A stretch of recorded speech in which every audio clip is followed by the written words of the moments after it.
Hello, everyone. Good morning, or good afternoon, or whatever time might be where you are. Welcome to my webinar, Derek. Lovely to see you here. Let me know where you're from. Where is your base, and what's the weather like? The weather in London is quite awful. I think it's typical London weather, I guess. So it's so lovely to see you here, and thank you for coming in such large numbers. It's just so amazing when I see people tuning in, because today we're going to talk about something that I believe is quite important, which is how do we help first-time managers survive their first 90 days?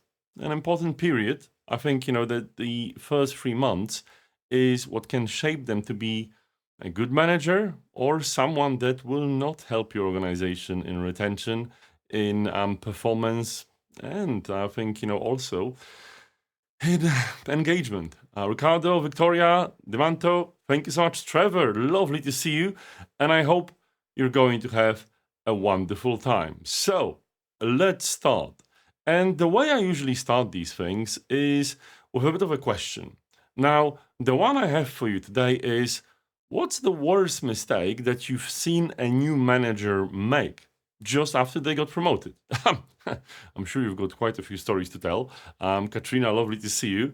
So feel free to drop your answer in the chat. I'm sure that many of the stories and tips I'll give you today will remind you about the challenges you've seen managers facing, and also about how to deal with them. So welcome, and let's go on a bit of a journey. First of all, there's an important thing to consider. I am using humor. Yes, I mean, I know LinkedIn is such a serious platform. Everyone's posting selfies on trains and, copy and paste from ChatGPT about, how wonderful they are. But today we're going to take things a little bit more lightheartedly. So, yeah, let's see that. So let's maybe talk about like the mistakes that I've seen from you. No answers yet, but feel free to share them in the chat, because what we're going to talk about today is, well, how do you apply? And I'm going to give you the 4 biggest tips that hopefully, fingers crossed, will help your first time managers thrive in these 90 days and after. I think it is, again, an important period. Why 90 days? It's a round number, the first quarter, the first thing that happens, right? They're just finding their feet.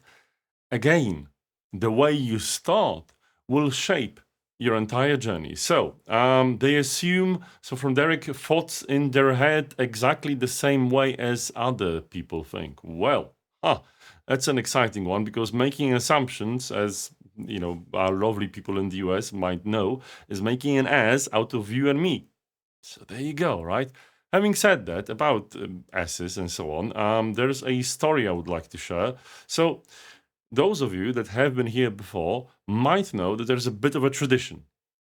I'm sharing a story from when I was young. Yes, this will betray my age a bit, so bear with me. I'm sure you've done some crazy things when you've started your career, because this story is from when I became a manager for the first time. So I'm going to put an image. It's not a picture of me, but I've got a question for you, and I'll put it full screen. What do you think it is? Who do you think it is? Bonus points if you can figure it out. But let me know in the chat. It's a peculiar person. Maybe I'll talk about it later on if I have enough time. But it's a real poster I have printed and put on the doors of the conference room in the company I worked in. You see, we did not have a room booking system, so I had to use this. Now, I've been promoted to a management role, and one of the first things I had to do was to have an annual appraisal.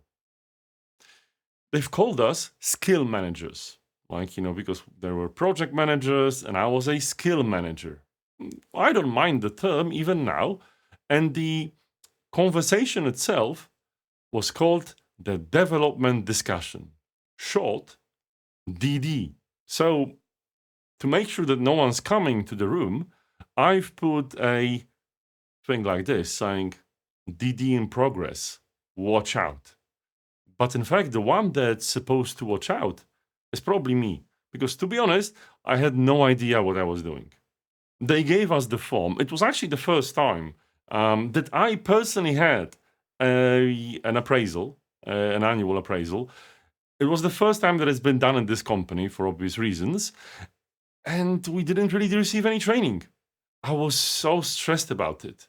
I think the problem was that I really felt the responsibility. It's the livelihoods of people. They'll ask for raises. They'll ask, how they did. They, I'd have to give them feedback. It actually went okay. I think at the end, I did a good job, but I've made some mistakes. And to be honest, I still think about them. And it's just quite an awful thing that it's still with me. I wish I had support by then. I wish I had the chance of someone having this webinar with the people in the organization telling them how to support people like myself. I needed help, but I didn't ask for it. And maybe this was my first mistake. Meda, lovely to see you. Roland and Svet, lovely to see you guys. V, happy to have you here. And as always, keep the chat going. So let's maybe move on, because so many of you, actually more than 100, as always, you're really amazing me with your wonderful support, have given me the answer to what do they think a first-time manager needs to know? What is it that is really important for them? And there's a word cloud they have built. Now, such a wonderful set of reflections. So varied. In these more than 100 answers, I've spotted patterns, but also people talked about their own personal experiences. And some of them are very negative. Like mine, the challenges, and I'll make it bigger, that, it's a different experience for everyone. And I think the biggest aha moment for me when I'm reading this is how, again, I think, someone said about assumptions, how different people's experiences are.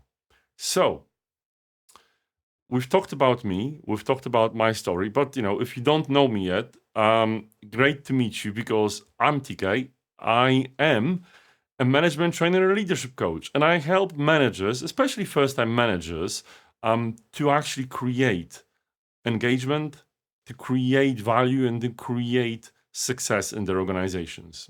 I worked with quite a few managers, quite a few organizations, and today I'm going to give you, a good bit of my experience. So, just introduce myself, and if you've been here before in these webinars, you probably know what's coming next, which is say a thing about yourself, right? Okay, so I'd love to hear your story, but the chat can only take so much. So just put a letter in, just one letter representing who you are. If you find yourself someone in HR or L&D, put A in the chat and press return, send it to us. If you are, however, in technology, it's a letter B. A letter C is if you find yourself a leader. And if none of these words describe you, put D for neither. Now, the thing is, you can use a combination. You can use a combination of leaders. So I probably would have most of them myself, even neither. But then again, it's so lovely to see you, and thank you, Richard. Oh my God, so many wonderful C's and some A's and B's. Wow, as always, I hope you'll enjoy. So, let's go, because there's one question that you probably know me asking quite a lot, which is, why? Why the hell should you care for supporting first-time managers? I mean, everyone's so busy. Everyone's operating nowadays on a shoestring budget. There's always fires to put out. Platforms are burning. And you're here, which is great. It's hopefully not just because you'd like to see a bit of a show from me. But the interesting thing is, why? Is it worth investing your time and effort in supporting first-time managers through their 90 days? I guess the answers can vary, but I'll give you some of mine.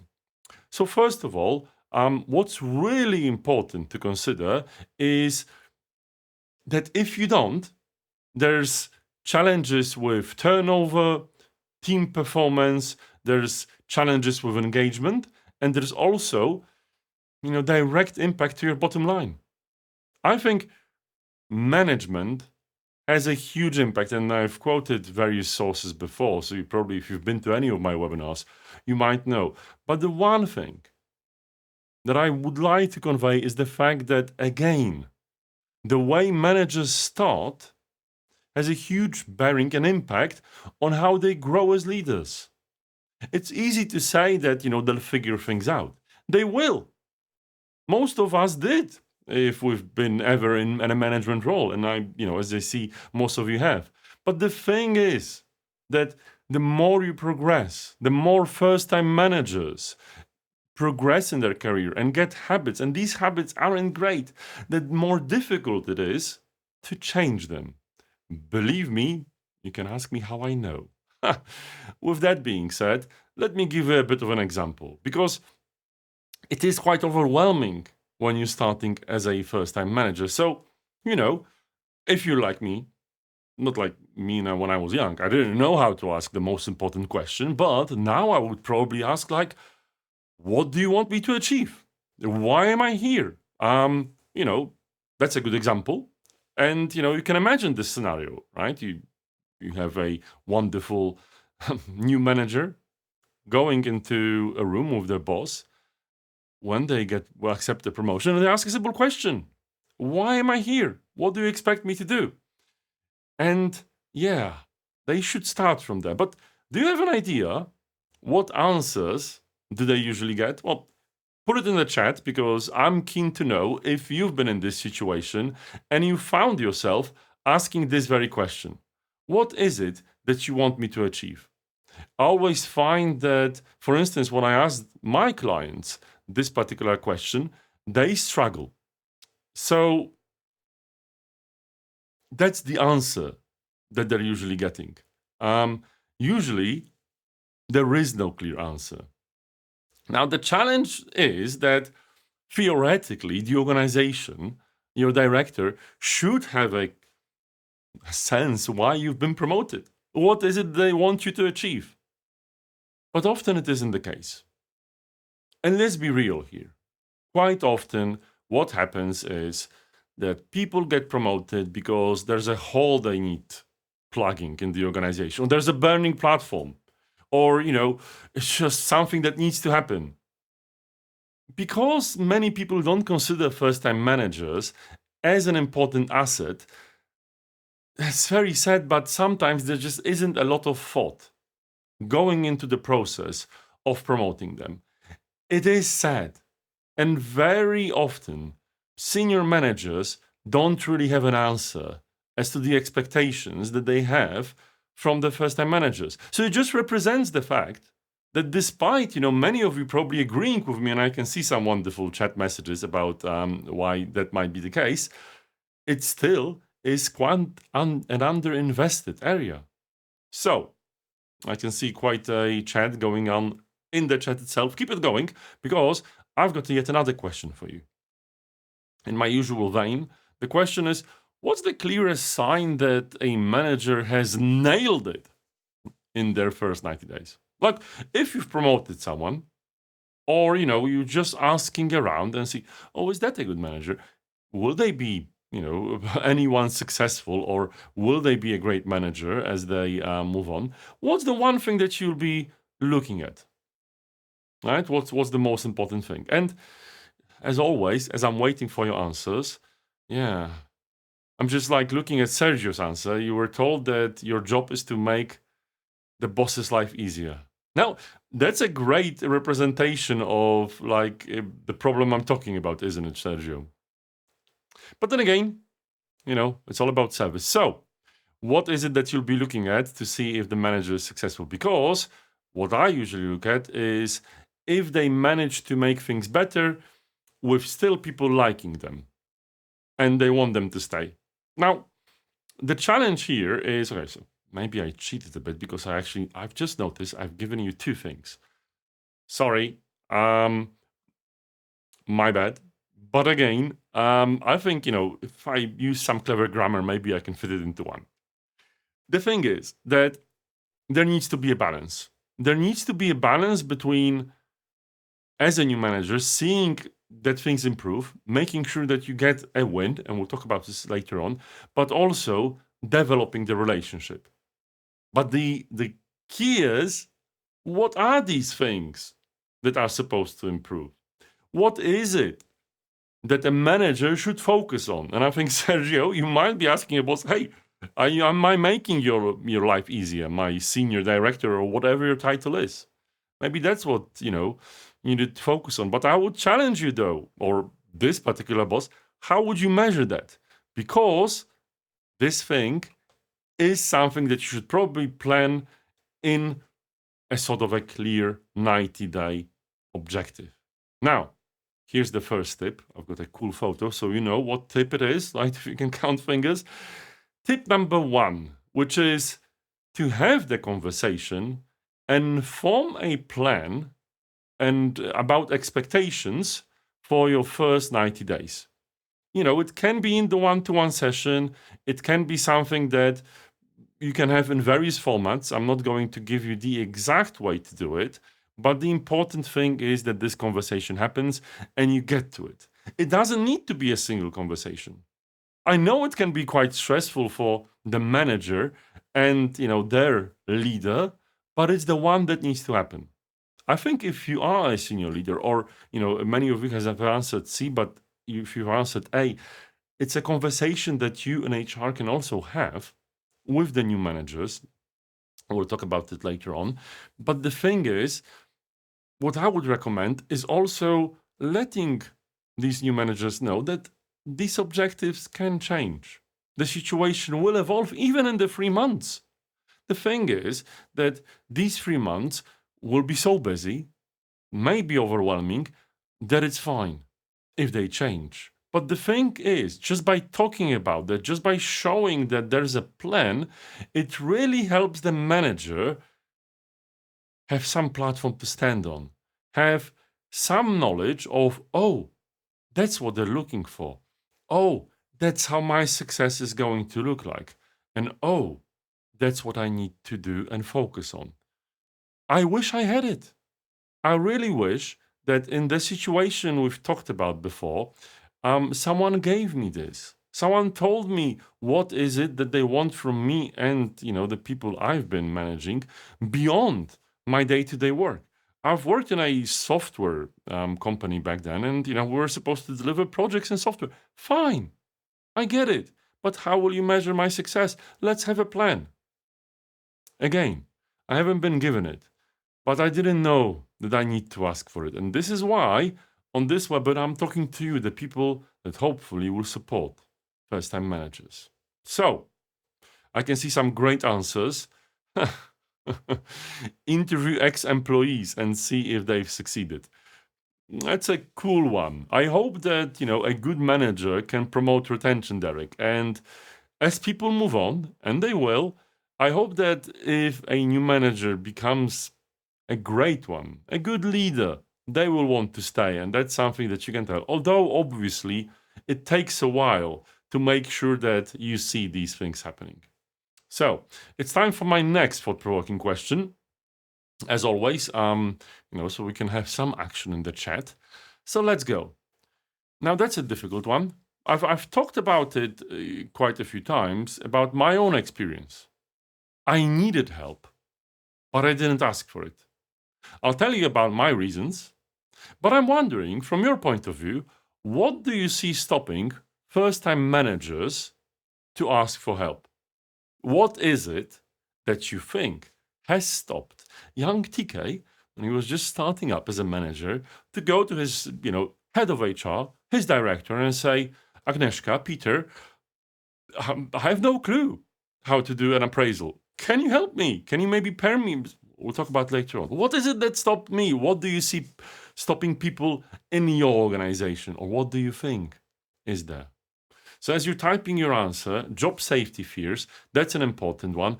The imposter syndrome, the fear of failing. But you know what? I think there's yet another reason, and all of them are actually valid. It's because they can't see other people asking for help. You see, if I had seen others in the same situation, because I wasn't promoted alone, There were 3 people that were promoted with me all these years ago, and I didn't see them asking for help. I didn't see anyone telling me that I can. And because of this culture, I've just concluded that, a manager should manage and not ask for help. A manager doesn't ask for help because, that's not what they do. So I didn't. And that's a huge shame, right? A lot of the reasons you're actually listing them, fear is there, right? As a new manager, it's difficult to do so, even if you see the culture being there because you've just been promoted. You've just made this step, you've just caught the rabbit. It would be a shame if you've lost it, wouldn't it? So, to prevent that, let's talk about the second tip. Is it the second tip? Yes. Number 2, which is create a climate for new managers to ask for help and learn. What do I mean by that? Well, it's easy to say. I hate these things, which is like, okay, I don't want to put too much text on the slide, but I don't want to be general. So I'll tell you what practical things are there that you can actually utilize. First of all, show them how it's done, right? If my head of HR, my boss would say, TK, look, it's fine if you don't know how to lead it. By the way, none of us know how to lead the development discussion. Let's figure it out. Or look, if you have a challenge with this, they've been a manager for years. They know how it was. When I'm talking with, first promoted managers, new managers, look, right? People will go sick. People will ask for raises. People will not perform. You don't know how to give. There's so many things that I know I hadn't known. Tell managers what is it that they might struggle with, and it's okay to come for help. Now, because they know you've just told them that it's okay to come for help, they might give them examples like this, like say, well, I didn't go for help and this happened. I gave you this story. If I had, it's better. Now, as I'm a director, I still go to the CEO and ask for, can you give me advice on strategy? It's okay. Show and tell. Give examples. Encourage them. Encourage bosses, if you are in HR, encourage senior managers to tell stories like this to their first, time managers. This will normalize it.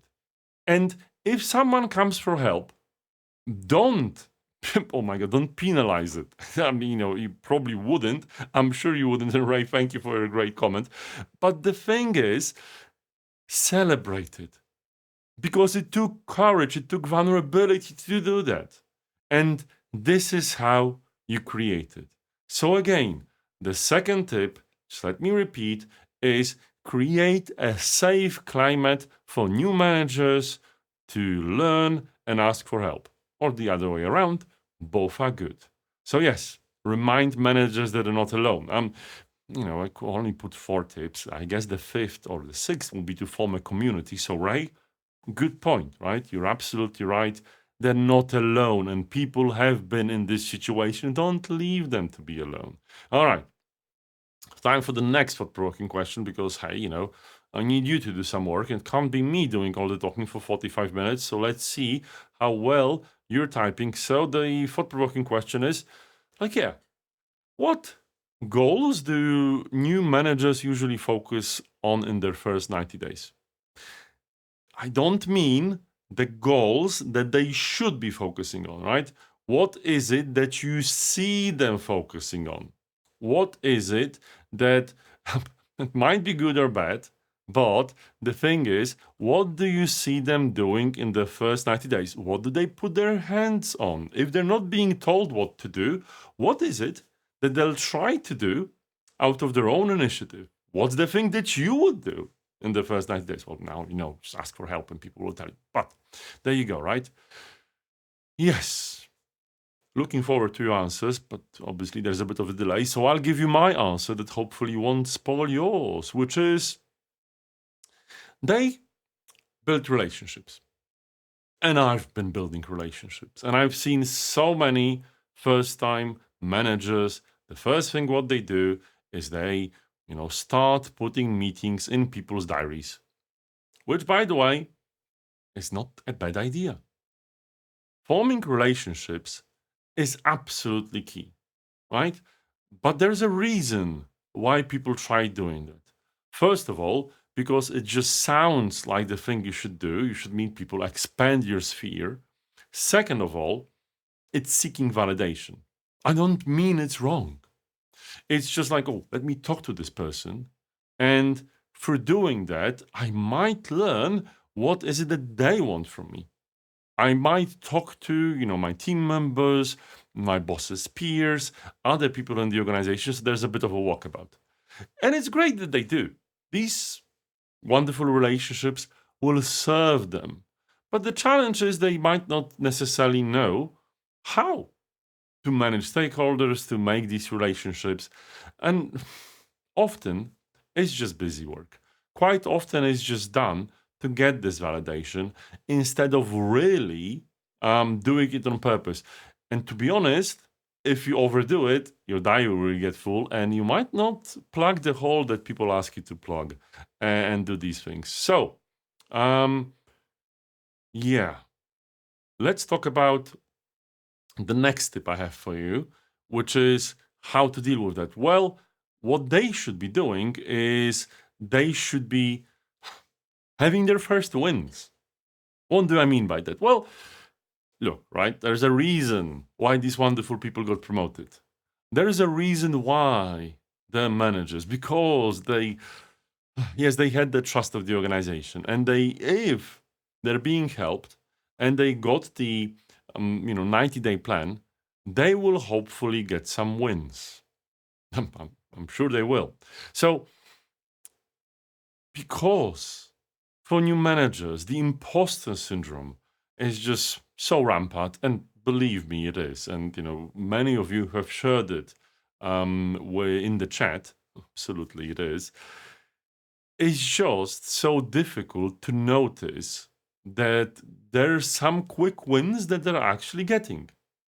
Now, as an example, you might have, solved the burning issue.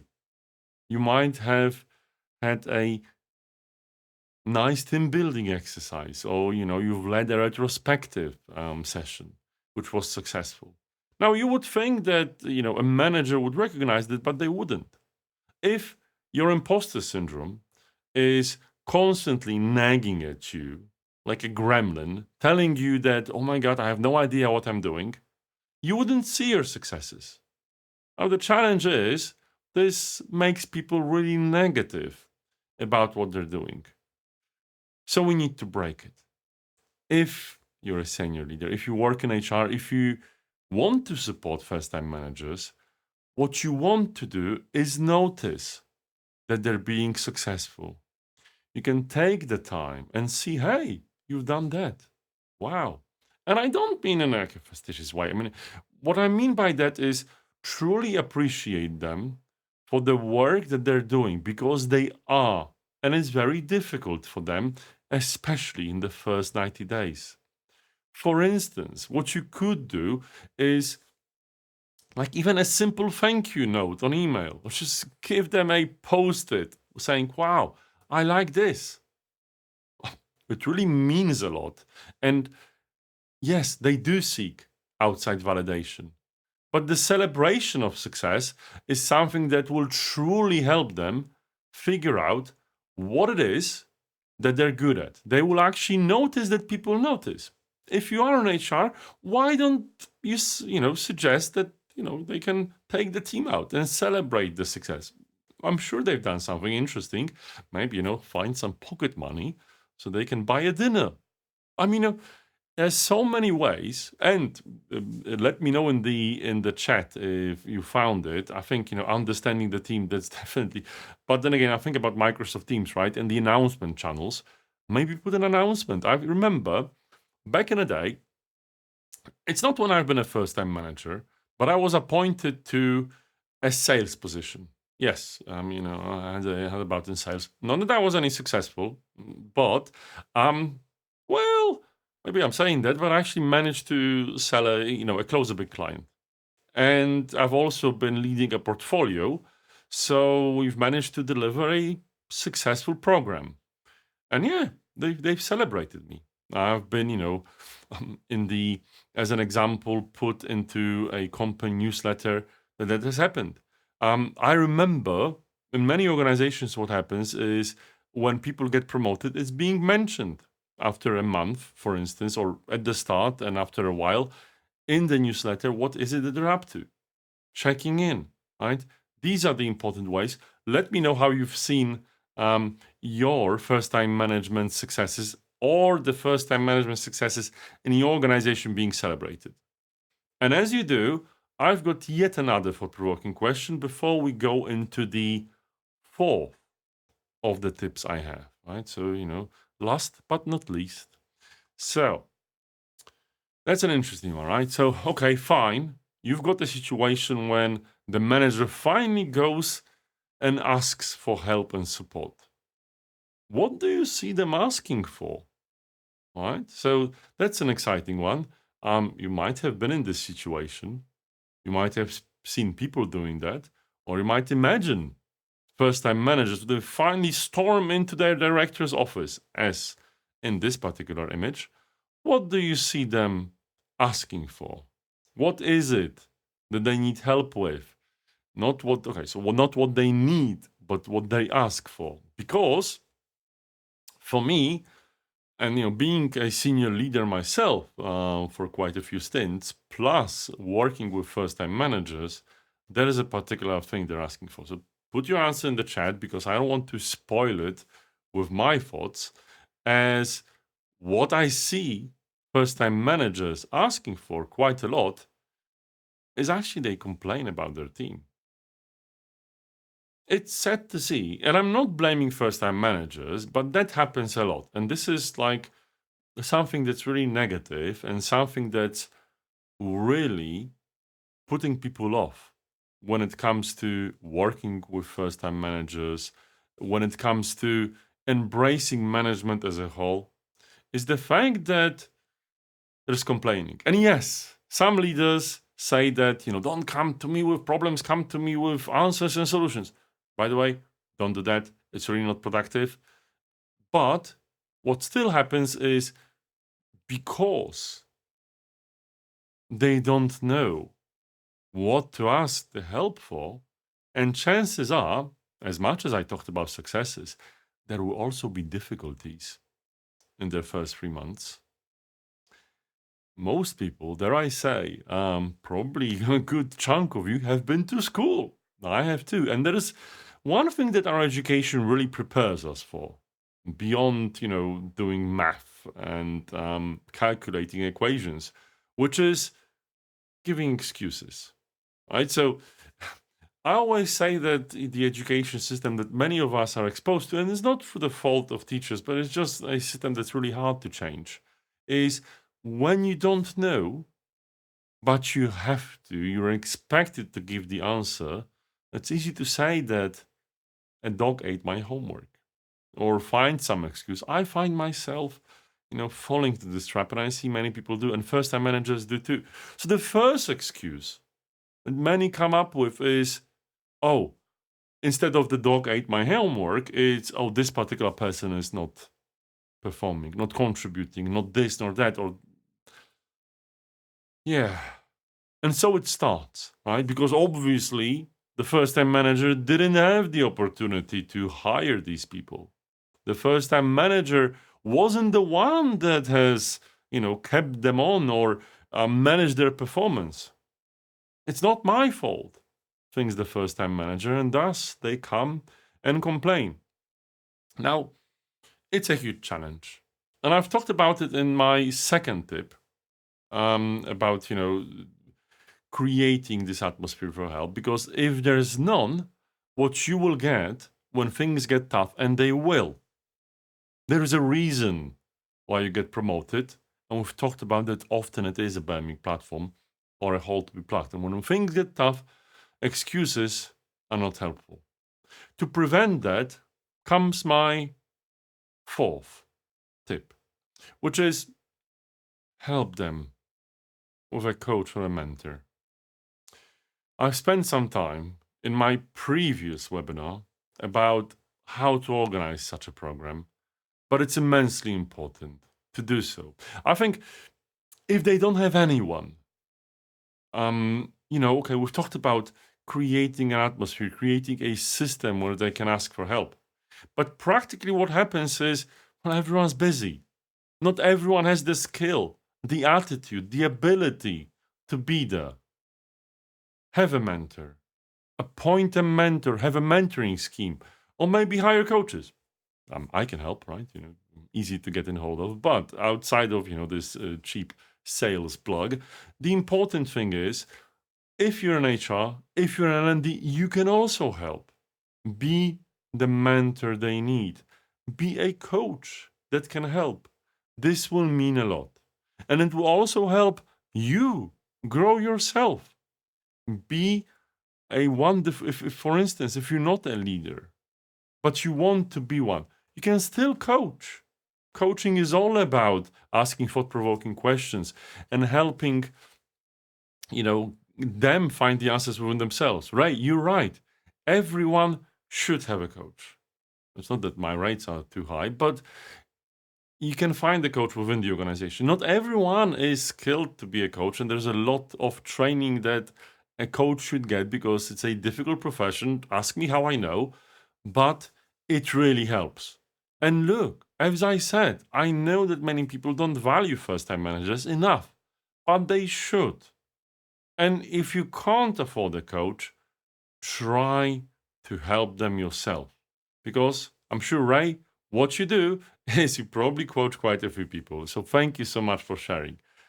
I'll tell you a story of how I do that, and there's always needs to be a case study. So I remember a few years ago I've worked with HSBC, and I've seen them really paying attention to first-time managers. So these wonderful people, they're from HSBC Digital Services. We've worked in wonderful Bluefin in London, and yeah, they hired me to help them with a huge expansion they were doing. Right?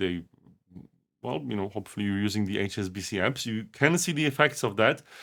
But the thing is, what they did is they really invested in their first-time managers. So what you can see over here is a session that I had with first-time managers, but also their leaders. And what they were doing on this session is this followed up from a training I had with them. And we had a good few exercises. And that's the session where they together came up with their plans, objectives, and expectations for the first 90 days. Everyone in this room, with their leaders, in groups, has done that. And you know what? This has stayed with them for years. This particular experience has shaped them. And many of them actually got promoted to senior leaders. It's been what, 5 years now? No. It's 2025. Oh my, it's 2017, right? So you do the math. I'm not going to do it live on camera. But many of them actually got promoted further, and they really managed to deliver great value. And they still remember, if you look at these, they still remember these walls. Because if you see these post-its and all these, foils and writings, these are the plans they were coming up with. And you know what? Even though these expectations were only for the 90 days, the important thing is that they've shaped them as managers. So yes, I've brought them together, and I think, it doesn't take much. Yes, obviously I can help. But if you don't have the budget, if you can't get outside help, you can do that too. You can create something, bring something together, get people to watch this webinar so they can use these tips to make it better for the first-time managers, which would make it better, I hope, for everyone. So let's recap. First of all, let's do a bit of a summary. The first tip was set the clear expectations. Look, first-time managers are often quite lost. It's difficult for them to know what to do. Help leaders and managers sit down and talk about it. they don't have to be set in stone. There's various frameworks like OKRs you can use. I'm not going to go there how, but the most important thing is to have this conversation. Second of all, it's create the climate, the atmosphere, the culture that will allow first-time managers to ask for help, that will let them know that it's perfectly normal and okay to struggle in this role and ask for help. That it's not silence that the new manager doesn't have to endure. They can ask for help, and it's perfectly normal and positive to do that. Third tip is to help them to secure an early win. I mean, they will secure it themselves. I'm sure you're promoting the right people, and I'm not joking about it, by the way, jokes aside. But celebrating is not something they would do automatically. Be there to thank them. Be there to enable this celebration. Show them that people do that, and that's how you notice. It really helps with the imposter syndrome. And finally, give them a mentor or a coach, or both, if you can. It will really help them, launch them into a great leadership career. I think it's just important to consider that. I think, these 4 tips are the thing that I always recommend to my clients when I'm working with them. And there's many others, and I can see some wonderful options here in the chat. So I'm sure to reply to a lot of them. And you might want to scroll and read, because I'm sure that I can see that Ray and Vanessa, you're adding a lot to this experience. So make sure you do. But actually, for the final reflection, I'd like you to consider the following, right? Because only when you turn things into action, when you take things away, anything can change. So I ask you this: what is it that you're taking away from this workshop? Webinar, okay, although you're doing some work by, typing in the chat, what is it that you're taking away? Let me know in the chat. Let everyone know in the chat. Tell people, tell yourself, reflect yourself on what's important and what you're taking away. But also, you might say, maybe there's something you want to apply. Maybe there's something that you're taking to actually put in place. I'd love to see your answers. As always, I'm sure I'll reply later on. And to keep it grounded, to make sure it sticks, as always, I've got a bit of a gift for you. So, I've prepared an infographic that summarizes these 4 points, right? So the 4 tips. I will not quiz you on what they were, but you can see them in the video just before. So if you'd like to get the infographic, let me know in a direct message here on LinkedIn. I'll send it out to you. So just send me a DM, and I'll drop it in the message, and you'll have it, and you'll be able to show it to people, and hopefully get them to think about helping first-time managers, as important as it is. So we're at time. I'd like to thank you for spending the last 45 minutes with me, and the fact that you care, not necessarily about what I'm talking about, but about the first-time managers. You see, the investment you make in them will definitely pay off. And the investment that the organization made with me, and they've made with you, made you the people and managers, leaders, and employees you are today. Hope to see you soon on my next webinar. Watch this space, because it will be quite exciting, and many of you will find it unmissable. But all in due course. Have a great afternoon, and bye-bye.